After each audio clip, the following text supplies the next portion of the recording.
Welcome to Kenton's videos. Enjoy the video. You need to start now.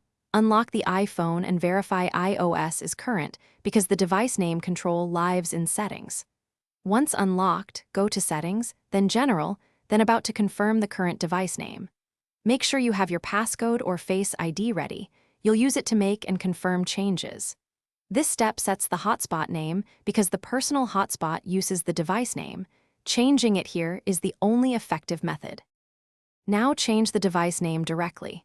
In About, tap Name, then tap the current text to edit. You can delete and type the new hotspot name. Keep the name concise. Under 63 characters avoids odd truncation and avoid special symbols that some devices reject. Once done, tap Done. iOS saves the new device name immediately.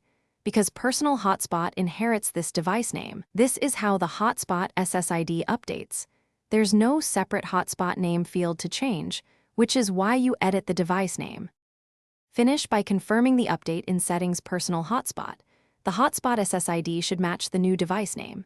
If connected clients still show the old name, turn Personal Hotspot off and on, or restart the iPhone to force broadcast refresh. Make sure clients forget the old network and then reconnect. This clears cached SSID records. If problems continue, check iCloud device name sync and sign out /in if necessary, but usually a restart. Thanks for watching. Consider subscribing if we helped you.